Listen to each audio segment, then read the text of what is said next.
There we go.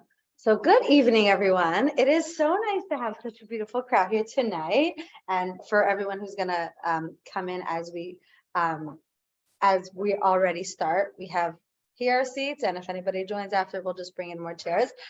Ladies who are on Zoom, welcome as well. We have a really beautiful crowd, which is a beautiful tribute to the holy souls that we are dedicating tonight's class in honor of, in memory of, and in the zechut, in the merit of every moment of Torah learning that we engage in tonight, as well as every subsequent act of goodness, every subsequent act of kindness, every bit of Torah that we take from here and then share with others.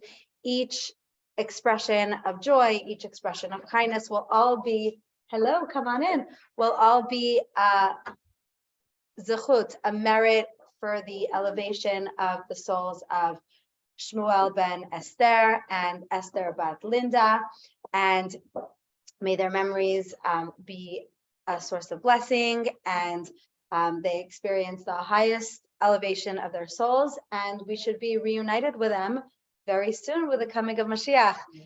So for those who are new to the class, welcome. For those who've been here for a while, welcome back.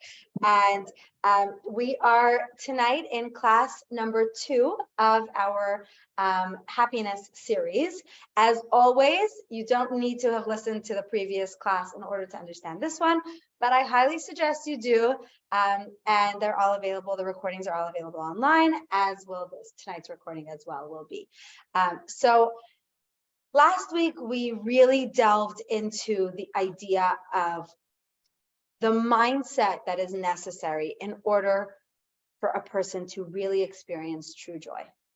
And we discussed a lot about the sources for joy and the idea of what motivates us to be happy and the benefits of being happy and all of that. And tonight we're going to focus on many of the practical tools as well as some of the meaning behind it that can help us when we're not feeling so motivated to do those tools.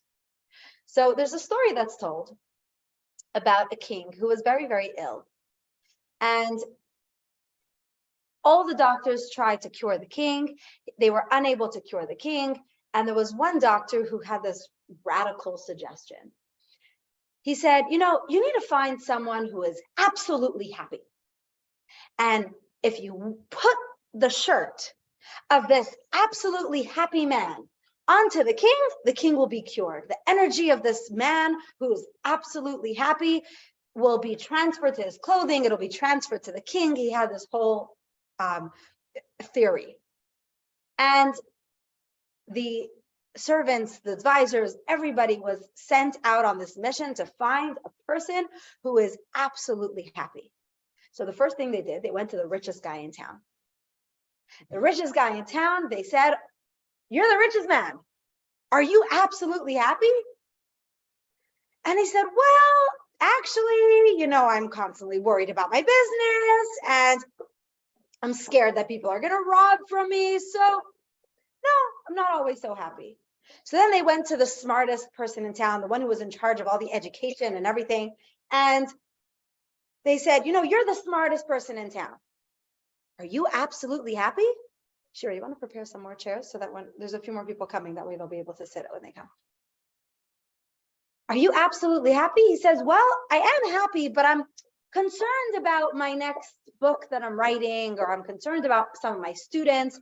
Each one, they went one after the next. They couldn't find anybody who admitted that they were absolutely happy. They started to worry. There's nobody that's absolutely happy? Like, how could that be? All of a sudden, as they're on their way back to the king's palace, like completely dejected that they haven't found the person who is absolutely happy, they hear a voice of somebody who's singing in the middle of the forest. There's a guy singing the song, and they said, "Wow, he sounds really happy. Let's go check out who it is." So they see this individual who is half undressed, walking around, singing on the top of his lungs, obviously very, very drunk. And they say, "Sir, are you happy?" He says, I'm the happiest man in the world. They said, really? You're absolutely happy? He says, absolutely. I don't have a care in the world. I'm absolutely happy. They said, great. Give me your shirt. He says, sorry, I don't even own a shirt. The story that's told has so much value, even though they obviously were not able to cure the king. Thankfully, this story doesn't carry any real truth to it, but the lesson is so valuable. Why was he absolutely happy? Come on in, the door's open. Welcome. Come inside. No, not at all, not at all. So what's the idea? Why was he absolutely happy, this man who didn't even have a shirt to his name? He was absolutely happy because he had nothing. He had nothing. And because he had nothing to worry about. Which begs the question, is the goal to be absolutely happy with not a care in the world? Or is it worth having nothing in order to be happy?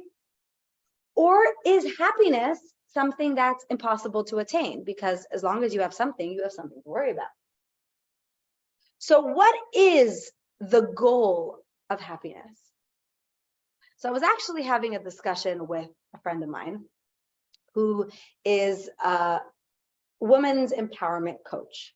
And I'm not going to get into her whole business, but she was telling me that she was trained by a woman with a whole philosophy that's not based on Judaism, but she felt like there's so much value within everything that she had learned that could be translated to Judaism with one major difference. And she was using everything that she had learned with one major difference. She said, you know, in the world, in the secular world, and everywhere out there, the goal is to be happy. And everyone that I would speak to who was going through the same training and anyone who was being coached, it was all about how to make you happy. And she said, but in Judaism, our goal is not to be happy. Our goal is to serve God with happiness, to fulfill our mission in this world with joy. So the joy is not the end. That's not the destination. The joy is really the baggage that we need to carry when we're on our way to our destination. So happiness is not really the goal. It's what we need to work on at every moment in time so that we can achieve our goals. Because if your goal is to be happy, then what? So you had a good day and now you're happy. Okay, so what? If your whole entire goal is just to be happy, then you're like the guy without the shirt dancing and singing in the middle of the forest. Yeah, he was happy, but he had no purpose. He had no goal. He had no sense of accomplishment. So there's this balance of finding ways to fulfill our purpose in life, to lead meaningful lives, and infuse every part of our lives with joy. So first and foremost, that is the Jewish approach to happiness. It's not to become happy. It's to be happy while you're becoming a good person, or you're becoming whoever you want to be. And that's a different goal for each person, because we each have a neshama, we each have a soul, we each have the spark of God within us. That comes with a level of responsibility and a unique joy and purpose, which means that each one of us has our unique fingerprint that we will leave in this world. And just like our faces are not alike, and our fingerprints are not alike, and our eyes are 100% unique, that if you want to put it in security and you put your face in and it registers your eye, because we are each exactly individual, The same is with our mission and our purpose. So much of us is exactly the same. Just like, I mean, if you were to describe, okay, if somebody was asked to describe all of us women sitting here, much of our descriptions would be very similar. We all have eyes, ears, noses, mouth, whatever, legs, arms. So much of our external is exactly the same. And at the same time, it's so different. Because if you would describe someone's face, we all have the same stuff, but we all look so different. The same is with our souls. Our souls all come from the same source. We all come from God. We all have the same responsibilities and mitzvot to keep. We all have the same Torah guidelines that are the same for everyone. And yet, we each have our own unique mission, our own unique purpose, and our own unique path towards serving God.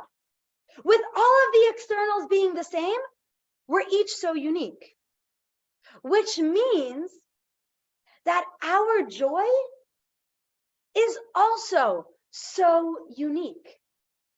The way that we find joy is so specific to each one of us. But there are some general practical things that we can do that can apply to each one of us in our own way. So before we get into these, the practical tips on how to find joy and how to bring joy into every part of our lives, most important is for each one of us to understand that there is no secret formula if you don't tailor it to your own lives. Which means that no matter what you hear, unless you apply it to yourself, it's just going to be an interesting fact. But once you fit that idea into your own mold of your life, then it could really become practical. And not only that, I will tell you, because this is something that I actively work on. It's not something that happens overnight, but if you work on it every single day, eventually it becomes second nature. Right now, I'm at the point where I'm working on it. So I'll let you know when it becomes second nature, but there's always something to work on. The idea is to be consistent about each one of those things. So the Torah gives us several incredible tools and techniques to finding joy and bringing joy into our lives. The first one is the mindset, which is what we discussed at length last week. We're not going to get into it so much, but like I said, if you haven't listened to it and you want to focus on it, it's a great idea to listen to. But then there's the everyday. You're having a bad day, or you're having an okay day, but it's not a happy day. Or you're at a joyous occasion, but you're not feeling it in your bones. Then what? So number one, and this is tried and tested. There's not much that I guarantee people, but I will guarantee this 100%. So if you have a experience that's different, 100% refund. What is it? Let me tell you. Find someone who's feeling down or who is in need and bring that person joy. Guaranteed, it will bring you joy. 100% every single time.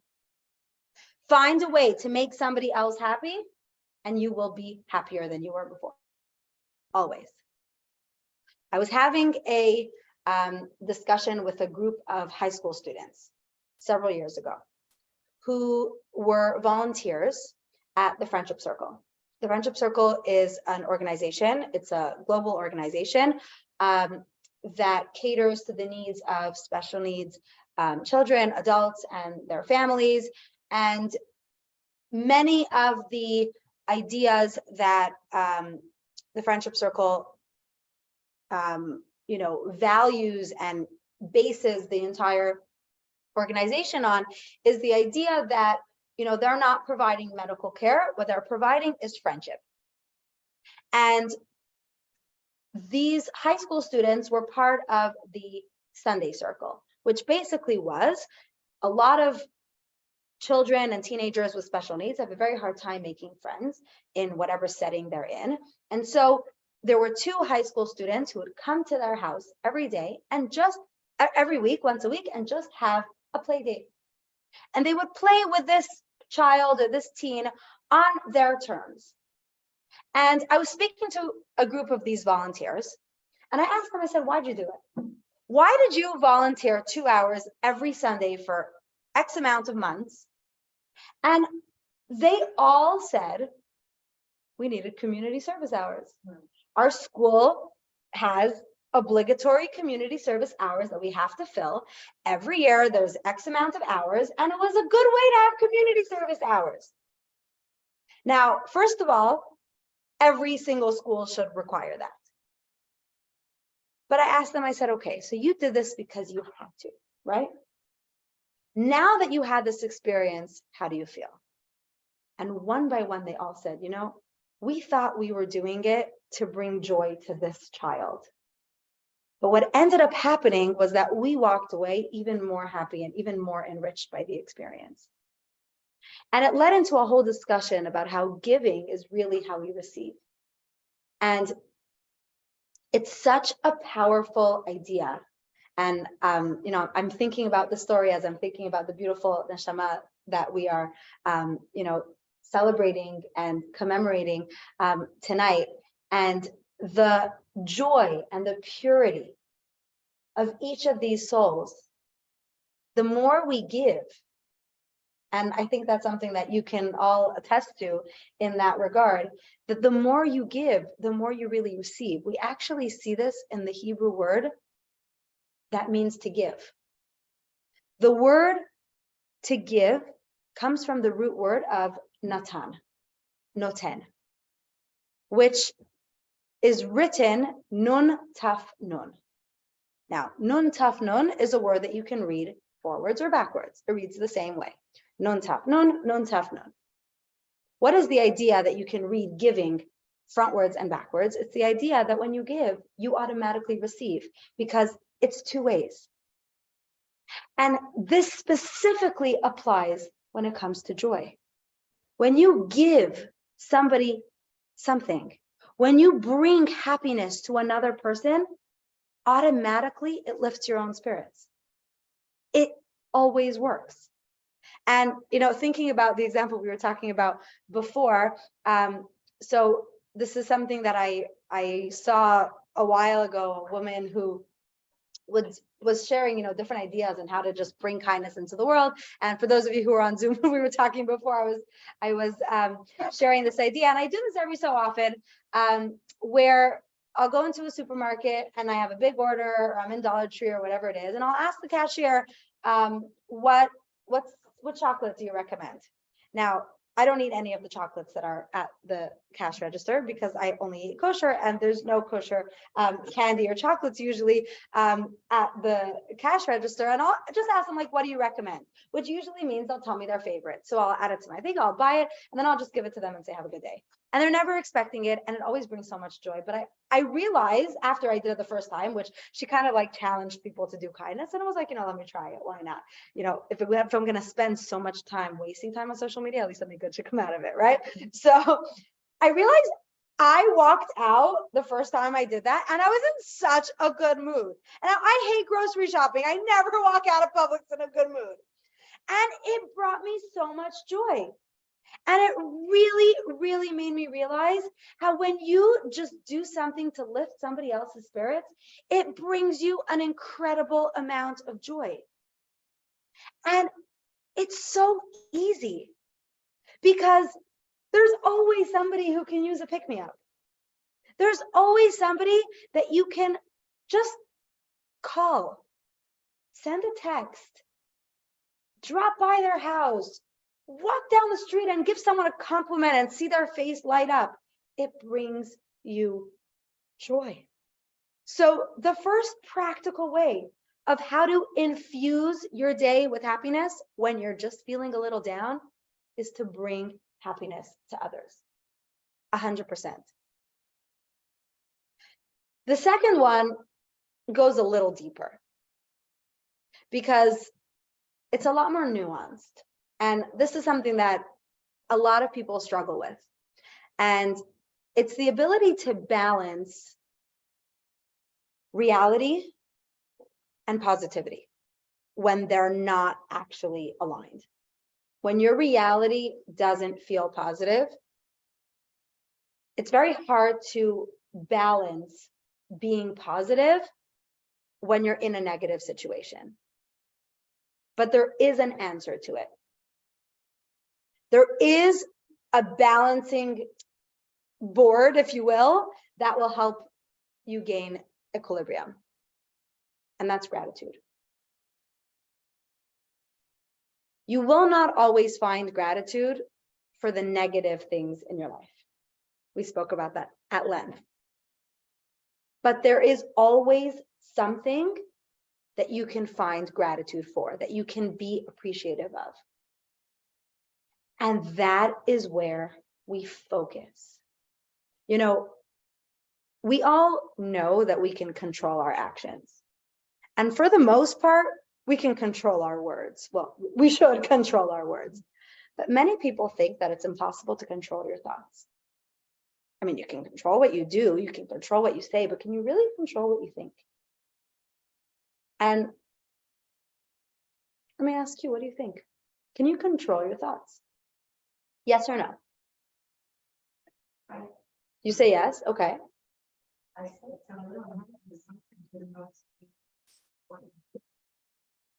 100%.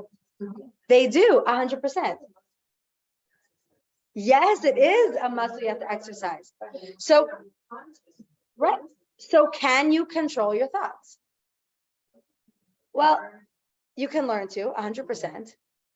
So I like to think of it as a train station or a train at a train station, okay? Your thoughts are like the train.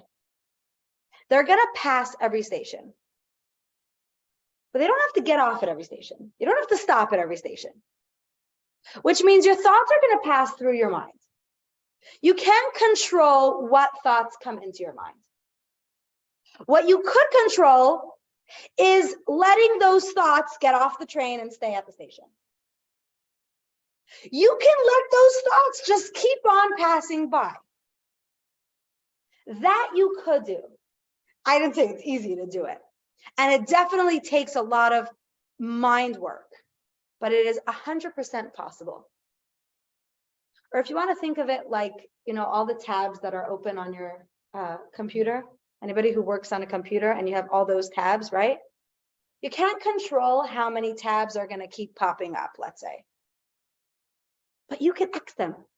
X, X, X, X, X. But the only way to do it is to open up another tab that you can actually focus on. So the real way to control our thoughts is not by actively dismissing them, because then you're really giving it more attention. It's by replacing it with another thought. Imagine this person who has a neighbor. I'm sure none of you have a neighbor like this, but in case you do, I'm not talking about anyone specific. A neighbor who's really not pleasant company. But that neighbor really likes to come over for coffee. They are not pleasant company, but they knock on your door really often and stop by for a chat. You have three options. Let me tell you what you could do. The neighbor is knocking on your door. Option number one, you answer the door. You're friendly.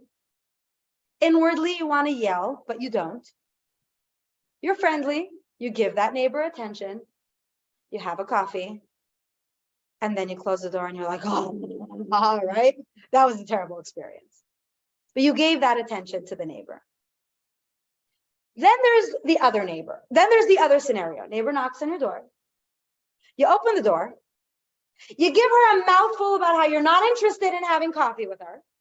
You give her all the negative attention and you slam the door. Third option, you go have coffee with someone else. You ignore the neighbor. You don't answer the door. You don't answer the door. Just have a coffee without her, right? Just don't answer the door. But what you can't do is listen behind the door to her knocking. Go do something else. Just ignore, but go do something else. Now, what's interesting is that if you answer the door and you have the nice coffee, this neighbor is going to be in your head. If you yell at the neighbor, she's still going to be in your head, just with a different mood. But if you ignore and move on to something else, she won't even take up space in your head anymore. That's the way it is with a negative thought, with a challenge, with a depressive thought, with a sad thought, with something that brings you down. You can either welcome it and sit with it and give it all the positive attention, and then it's still in your brain. You can be angry that you're having this thought. You can be angry about the situation, and it'll still be in your head. Or you can replace it with something else. Yes, this is a challenging situation, but I am not going to let it consume my mind. I will replace these negative thoughts with positive thoughts, with all of the things that I am grateful for. So I will focus actively on everything else until there's no space for the negative. And it will simply edge its way out. Now, guess what? If you ignore the neighbor, she might come knocking at your door again the next day. It's going to take a little time for her to realize you ain't having coffee with her. The same as with the negative thoughts. We need to train ourselves to acknowledge that negativity exists, but we don't need to dwell on it. We can let that train keep on riding without getting off at this station. And that is something so powerful, because when we realize that our mind is actually in our control, it is so amazing, because we can think about happy thoughts, even if it's hard. Now, when we're not at that state to do that because we're not motivated, that's when we need to go find somebody else to make them happy, to give us that boost of confidence, give us that boost of joy, and then we can do the same for others. So these two go hand in hand. First of all, make others happy and you'll find happiness within yourself. Second of all, dwell on the positive, which doesn't mean that we don't acknowledge negative things. We acknowledge them, we feel our feelings, but we don't let them define us. We don't have to let the negativity in our lives be the end all be all. And number three, I know this sounds simple and maybe not so easy at the same time, but remember that it is a mitzvah to be happy.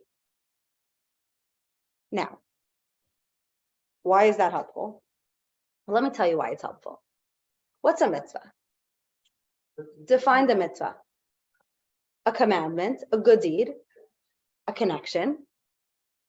A mitzvah is something that God has commanded us to do that brings us closer to God. And it's a good thing to do. Now, it's interesting that God commands us to be happy, because happiness is an emotion. We once had this discussion in another class when we discussed the idea of how God commands us to love him. Love is an emotion.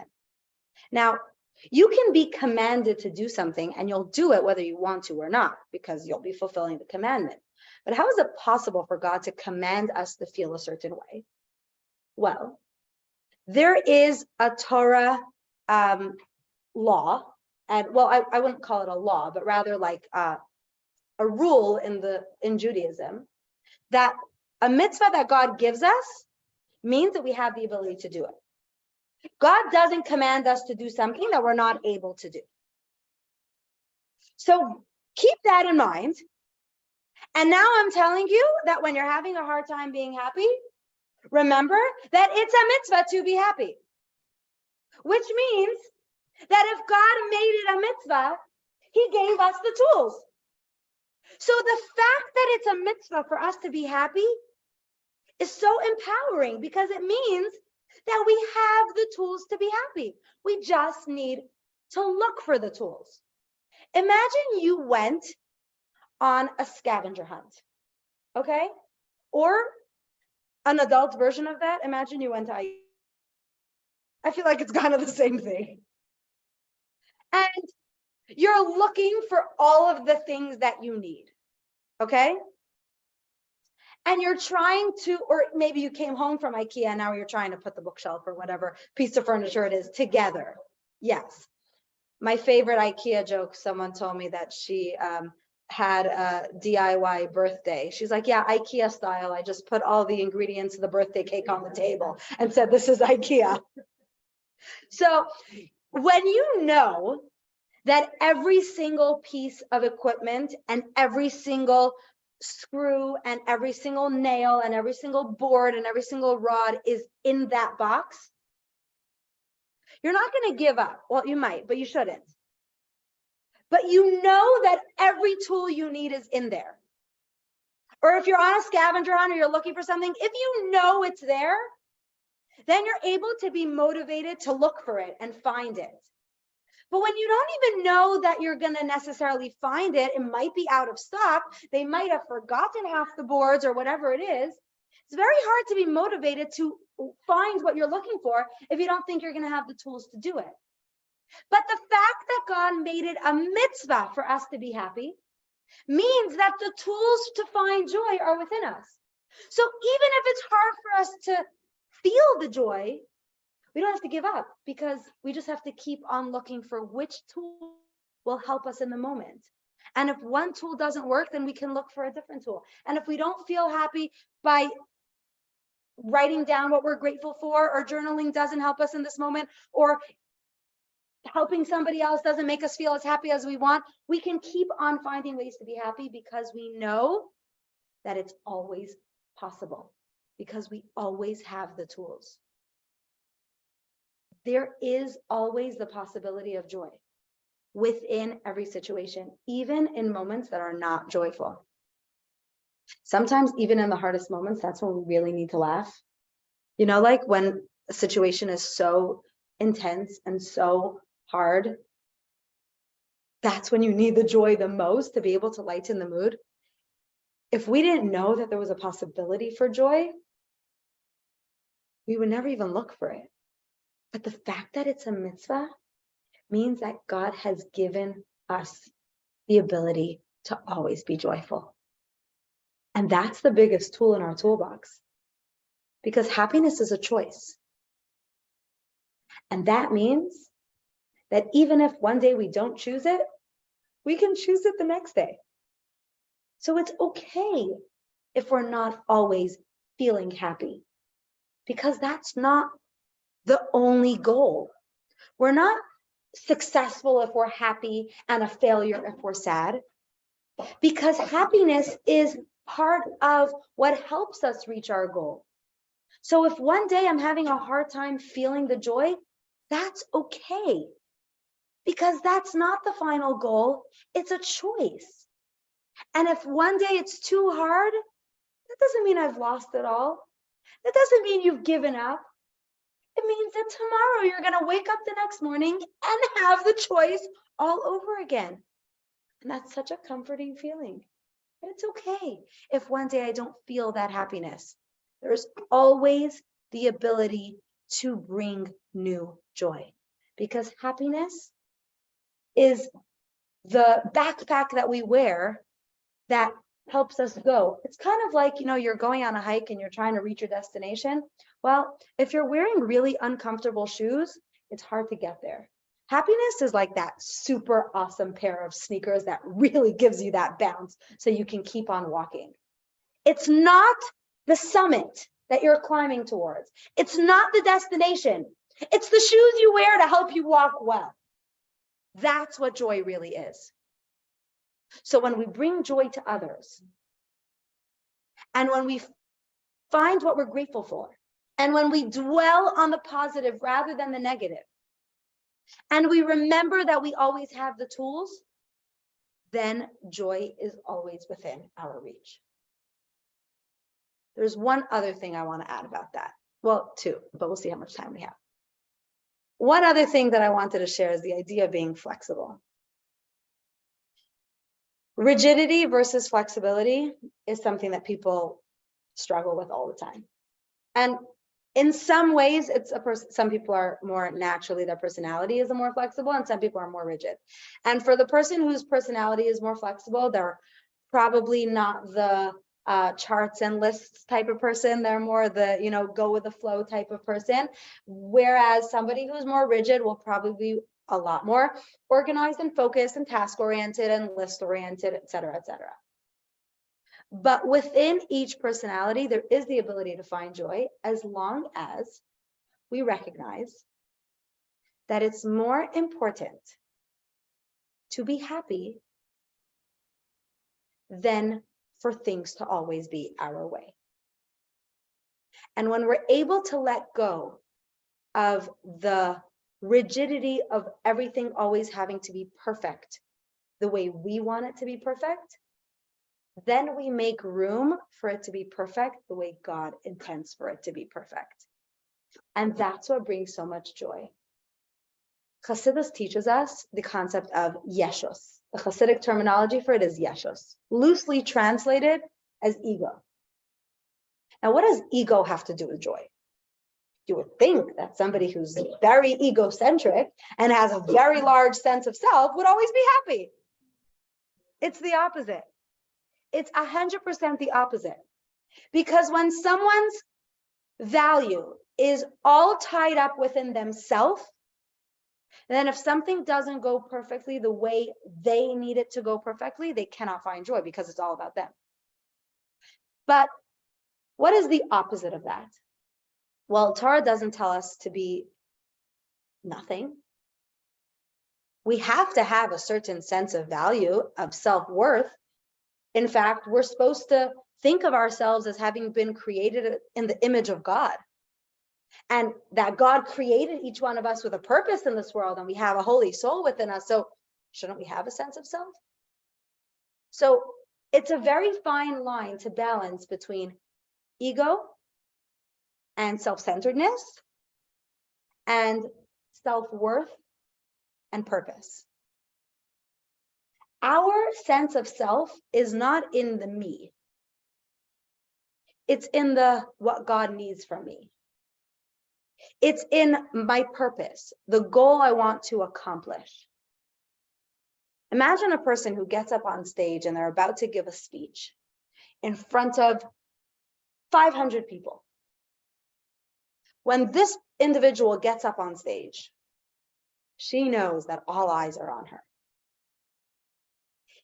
And she has this perfect speech written out and memorized, and she's ready to go. And then she messes up a few words. She forgot one paragraph, or she said something and it came out differently than the way she expected it. But everyone in the crowd loved her speech and was inspired by her message. If she's focused on her ego, she's going to beat herself up for all the mistakes she made. But if she's focused on her goal, which hopefully is to inspire the people or teach something, then the fact that everyone else was inspired and came away with something, that will be enough to give her that sense of accomplishment. And she should have the sense of accomplishment because it's not about her. It's about the goal that she set out to accomplish. Then she'll be able to be happy with the outcome, even if it didn't go perfectly, because it's all about the goal. It's all about what she's there to do for somebody else. And within each of our lives, it's the same thing. When we let go of the ego and the rigidity, now that doesn't mean we have to let go of the list and the structure and the organization. It's the rigidity within ourselves of being able to be flexible when something goes differently than the way we expected it, but it was still successful on somebody else's account, or that God would be proud of us in that moment, or whatever it is. Then we're able to find joy even within a challenging time, because it's okay that we made a mistake. It's fine. Because that's what was meant to be.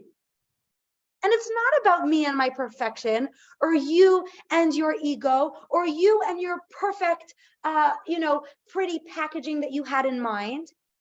It's about how the other person felt when you interacted with them.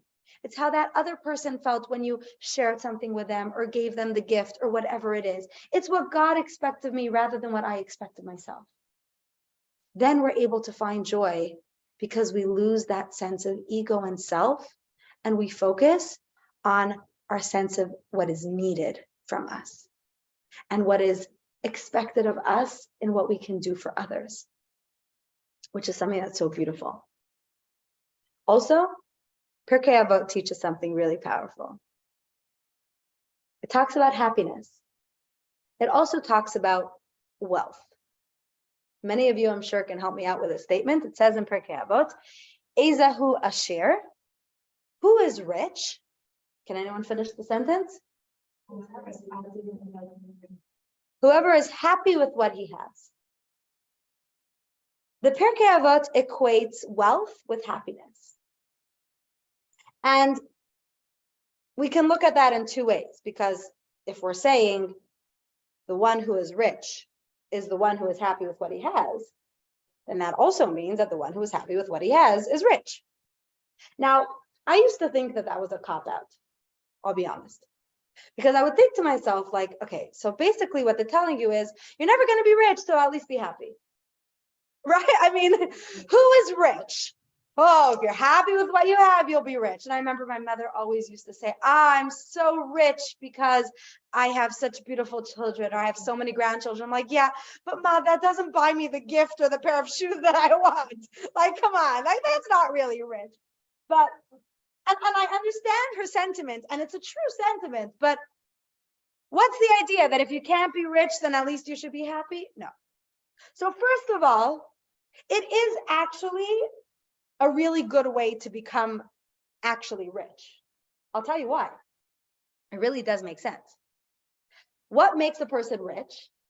If only I was able to write a book and make everybody super wealthy, you know how rich I'd be. So I'm giving you the secret to wealth. Let's hear. And then after, you can come back to my huge fancy mansion and see. No, but what's the idea? It has real truth to it. How can a person gain wealth? By being happy with what they have. What does that mean? That if you look within yourself and you're happy with your strengths, and you use your strengths to monetize them, that's how you're going to make your biggest profits. Number one, because if you are happy with who you are and you do something that really utilizes your strengths, then you're going to be most successful.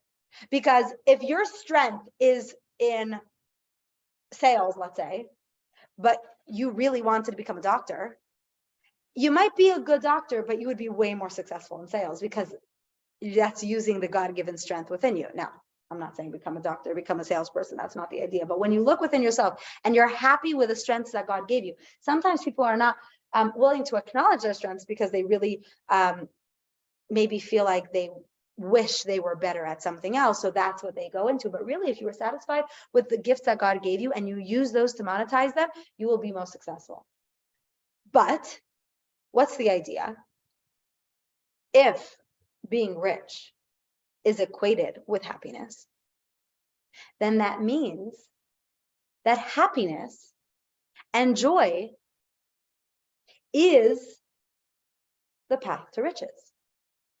And in this particular moment, we're not talking about only physical riches. We're talking about what makes it worth the success.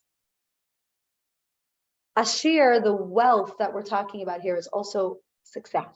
Somebody who feels like they've made it. And it's not only economy 101.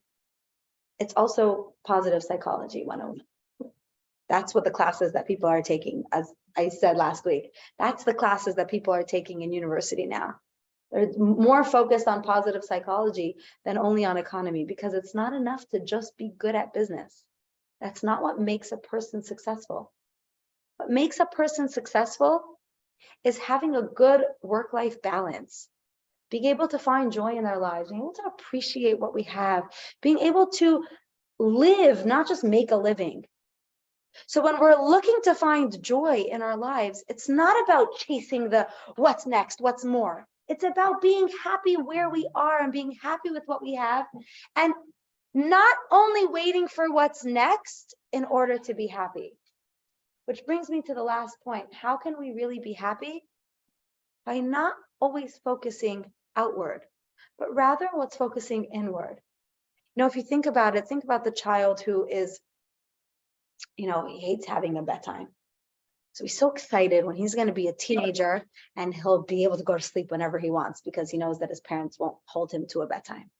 And he is so excited about being a teenager, and that's when he's going to be happy. And then when he's a teenager and he's in all his moodiness of teenage years, and he's thinking, oh, okay, so when I'm going to drive, then I'm going to be happy. And then he gets his license and he's thinking, oh, then when I get a job and I'm going to have my own money, then I'm going to be happy. And then he's thinking when he has his job, oh, when I'm going to find a partner and I'm going to get married, then I'm going to be happy. And then he gets married and is thinking when I'm going to have a child, I'll be happy. And when my child is finally not crying at night, then I'll be happy. And with each time he's waiting for the next stage until he's happy, until he realizes, I wish I could be happy like a child. But think about it. Was he happy when he was a child, right? So how can we be happy when we're happy in the stage that we're in now? Because the next stage will come. Being happy where you are now does not stop you from moving to the next stage. It doesn't stop you from getting more success. But when you're happy where you are now, and then you're happy in the next stage, you can look back and say, wow, I had a happy lifetime. I had a happy day. I had a happy week. Not tomorrow will be better, so tomorrow I'll be happy. Tomorrow will be better, but I can still be happy today. And if I'm happy today, and then tomorrow's better, and then I'm happy the next day, and then tomorrow's better, and then at the end of the week, I can say, wow, not I was waiting to be happy all week, but I was happy all week. And again, happiness is not the goal. So it's okay if we're not always there, but we know that we can always put it on. We can always wear our joy. And that's really what will help us succeed. Because ultimately, what is the mitzvah of being happy? What is the Jewish approach? The Torah doesn't tell us, be happy. The Torah tells us, Ivdu et Hashem b'simcha. Serve God with joy. So joy is the way we serve God. It's the way we fulfill our purpose. It's the way we do everything we're doing. So we can be joyful with whatever we're doing, as long as we're pointed in the right direction. So as long as you're climbing the ladder and you're going up the ladder, it doesn't matter what rung you are or how long you stay in each rung, or how slowly or how quickly you're climbing, as long as you're pointed upwards, then you can find joy. So on that note, I'm going to say l'chaim to being able to put on our joyful running shoes and to be able to wear our joy, and it'll help us run so much faster. I'm going to take your question in a minute, but first I want to share a few important things. B'ezrat Hashem, next week, our class will not be on Wednesday, it will be on Tuesday.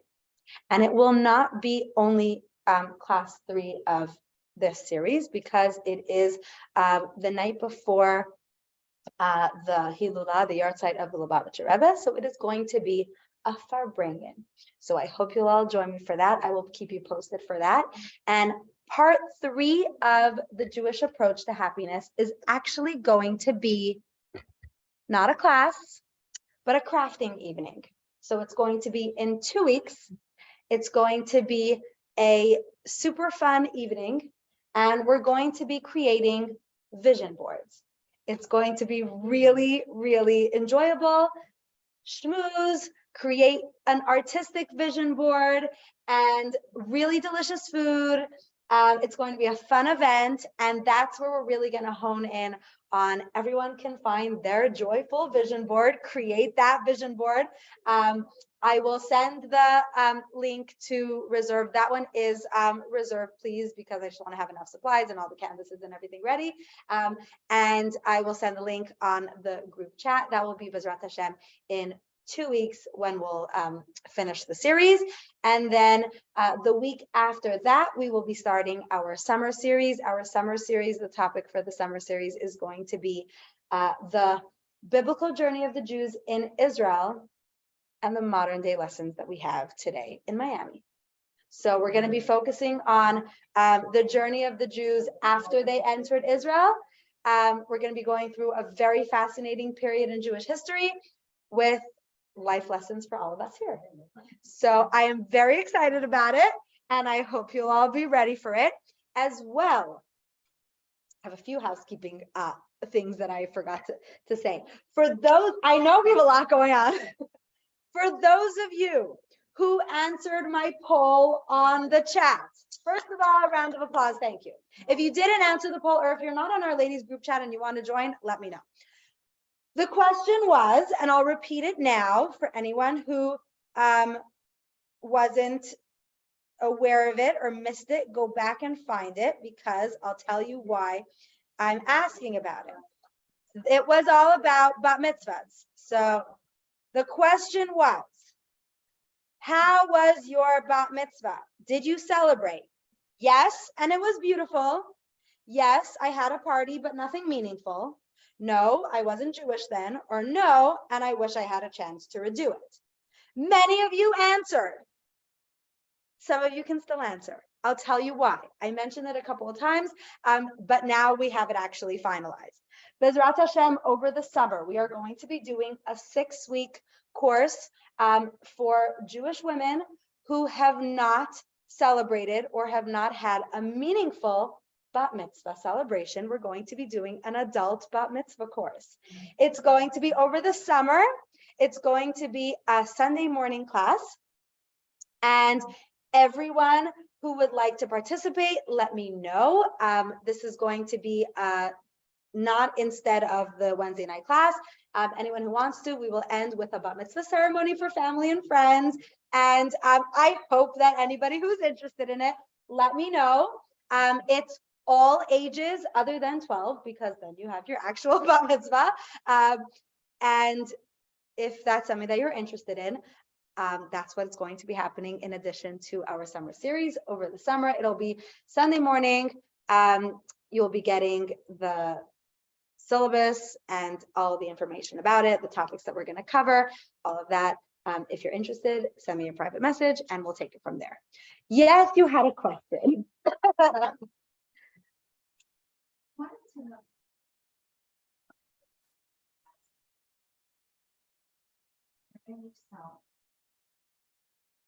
That's such a good question.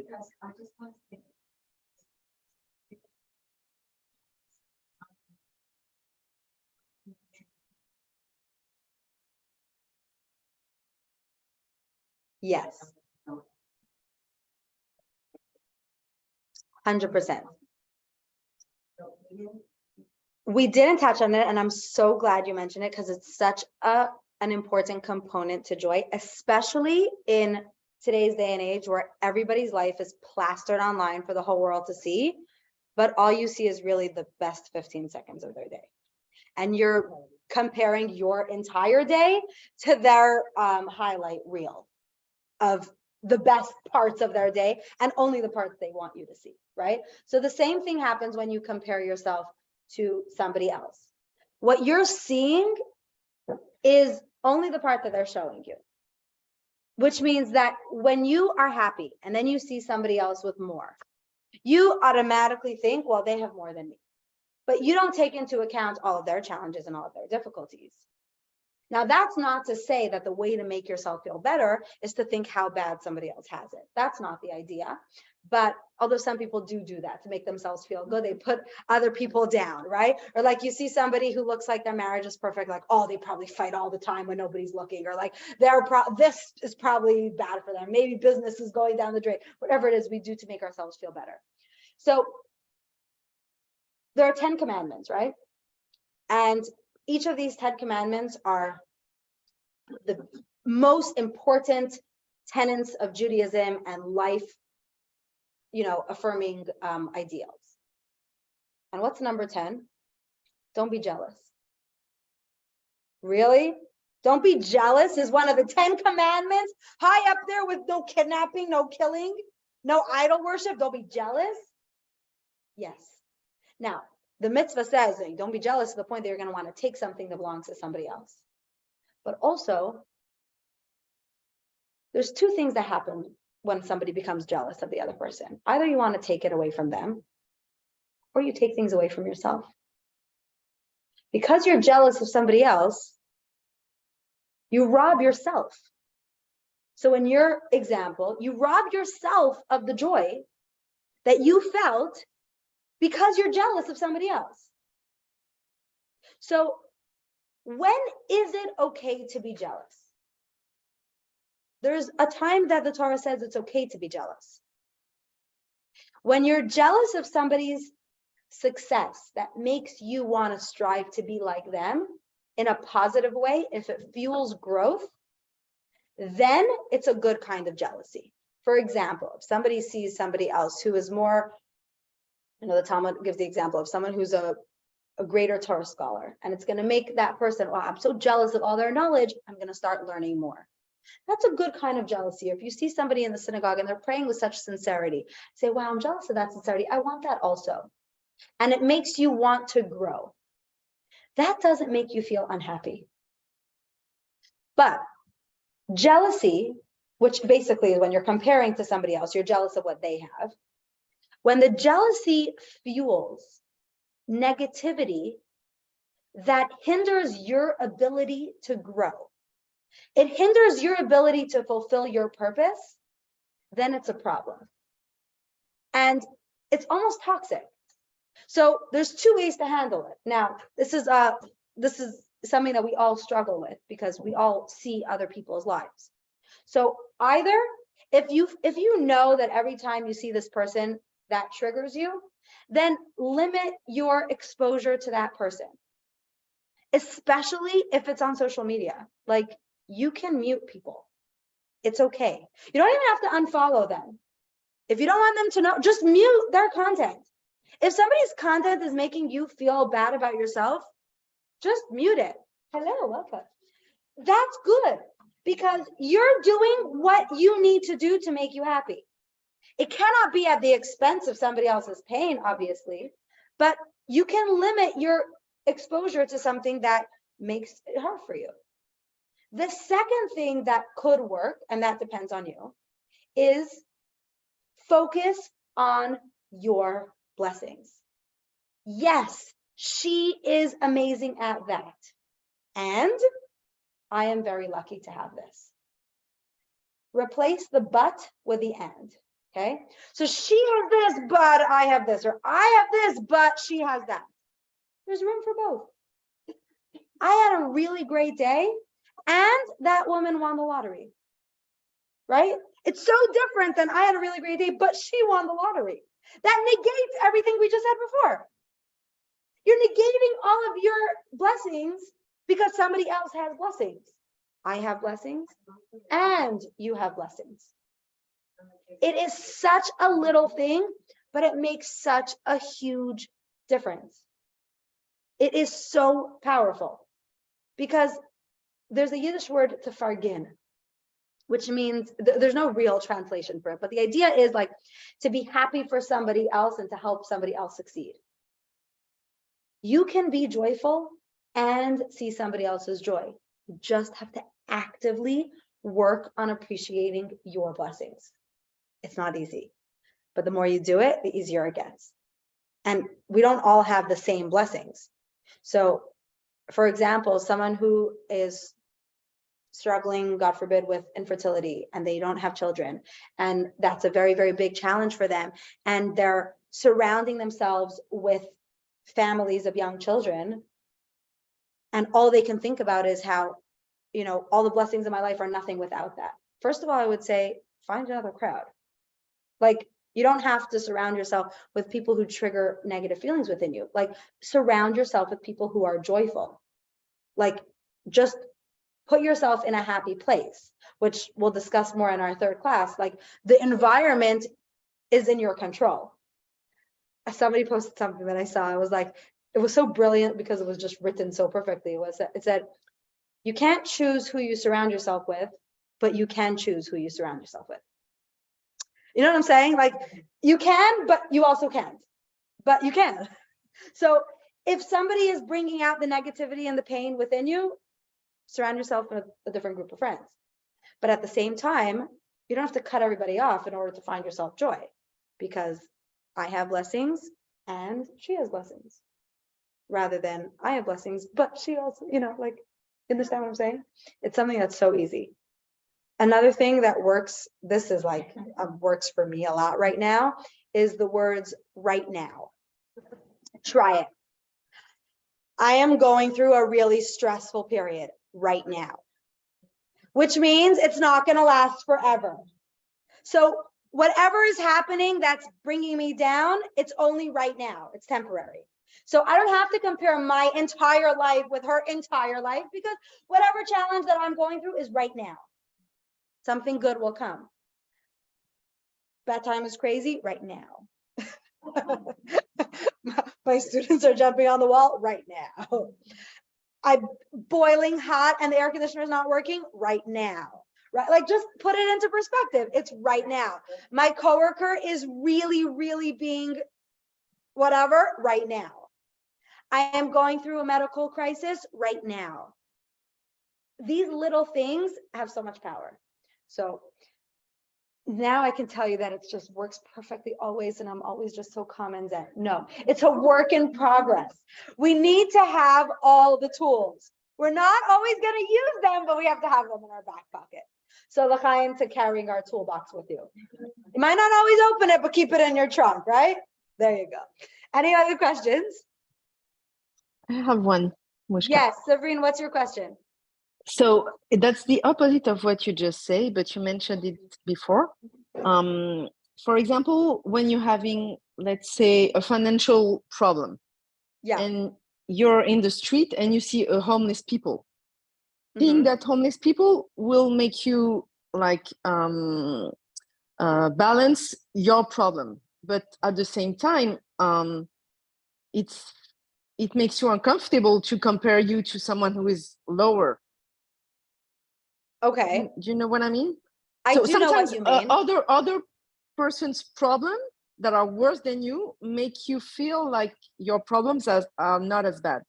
But it's true. Well, it works for some people.